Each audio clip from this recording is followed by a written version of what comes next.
Okay. Here we go. All right, Sabrina, you're gonna get to discuss this one because you have a hard one. Okay. And then you should have the okay. Kim. Okay, so you mind just clicking on the screen and then I think the arrow should work now. Okay. So I can read it. So 49-year-old white female presented with new flashes in the right eye, history of trauma to the right eye. She reported approximately 3 weeks prior, she took a hit to the right eye by a frisbee. The trauma resulted in a black eye, otherwise had no changes in vision or flashes floaters at that time. Patient now states that for 2 days, vision in the right eye has been off, had white flashes in the temporal periphery, and feels the pressure with mild blurriness. The last eye exam was in 2021 by another optometrist. No history of ocular disease. Past ocular history is notable for myopic LASIK and then PRK in the left eye. Medical history is notable for hypothyroidism, on synthroid, anxiety and depression, untreated, history of impaired Oh, fasting. Madeline, if you're on board, why don't you? Oh, no, you did one already. Never mind. Go ahead.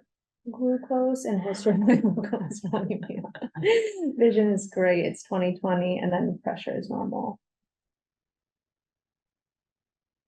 Okay, so Okay, so right color from this photo of the red eye, maybe there's like a little bit of this margin blurring, but the rest of the fundus so far in the texture pool looks normal, including the macula.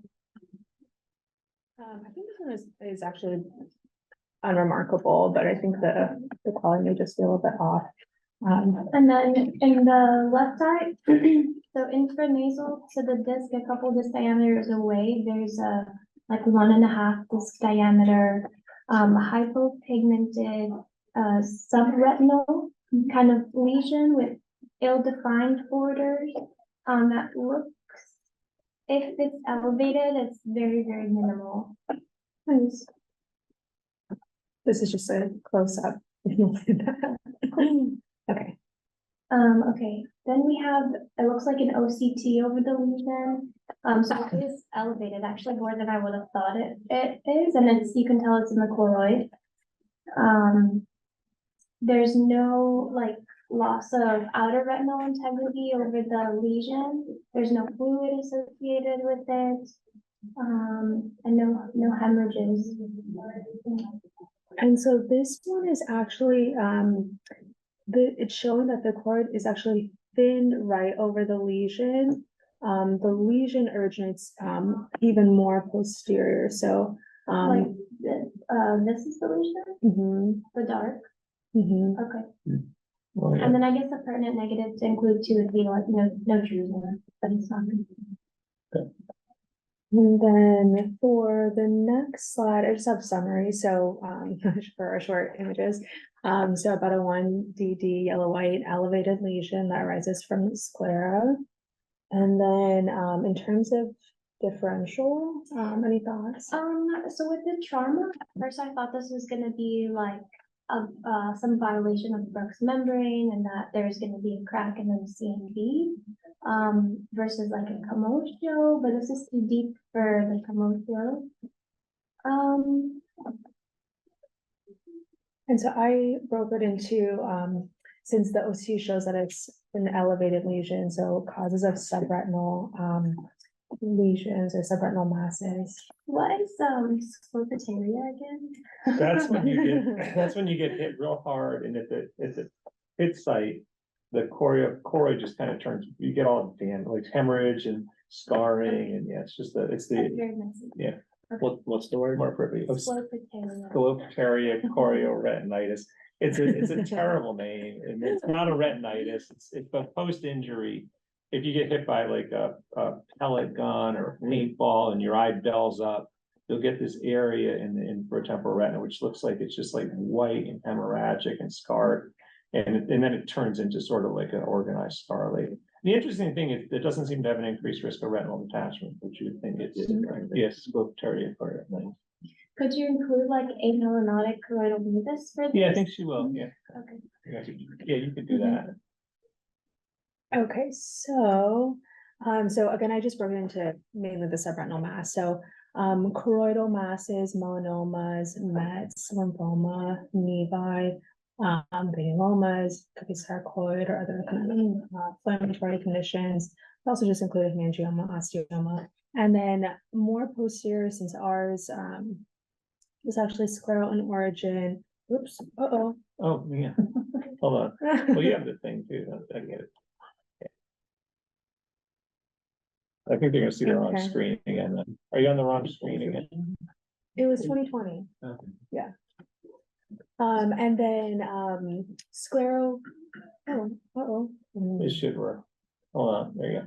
Sclerochoroidal calcifications, focal scleral nodules, and then perhaps you have like a nodular scleritis. What's your scleritis picture? Do you talk about sclerochoroidal or no? No, I didn't. Okay, so just to, because a very respectable retina person I really think highly of, send me a case. They said this is a sclerochoroidal calcification. Sclerochoroidal calcification is always in the same exact spot. It's supratemporal above the arcades, and it's these white spots. So if it's not there, it's not, just because someone sent me what I said, that's not it, just because it's the wrong spot. Certain things are always in certain places. The sclerochoroidal calcifications are these spots that you get supratemporally where the ice calcifies.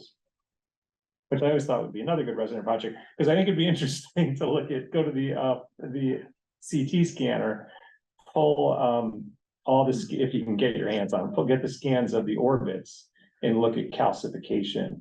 I think the eye calcifies asymmetrically, and I think you get, probably not super consequential, but I think you get calcification supratemporally in general as you get older. And then sometimes you have more than average and it shows up as calcification. So if you get those calcifications in that supratemporal area, do you not do any sort of like B scan or even a CT scan? I don't usually do a B scan. You can do a B scan if you want to. Yeah, I wouldn't do a CT. They just look like sclerochoroidal calcification. Yeah. That was one of the main differentials that is for Yeah.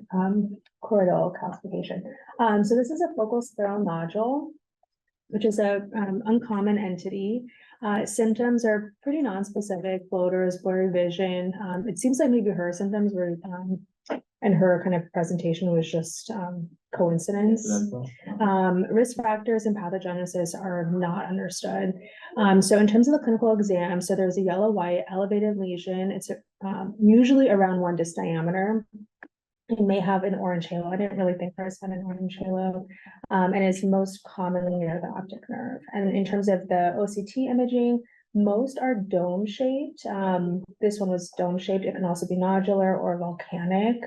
I had never heard that description, volcanic, for a lesion. So There's so many different volcano shapes. correct. But I guess it's a little like plateau. And then it can have thin or absent overlying choroid, which ours had, and then it may or may not have RP atrophy. And then if you do get an OCT angiography, it could show avascularity and then hyper autofluorescence.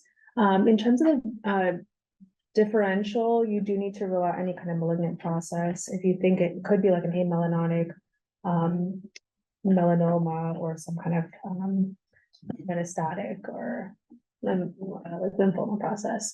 And then management is actually just observation. So I think some sources were saying that they can enlarge, some can resolve on their own, but it didn't really mention what you do if they enlarge. So I can't imagine. Yeah, I imagine they say enlarge probably by like 10%. I can't imagine if it grows, then I think it's a cancer and you have to deal with it.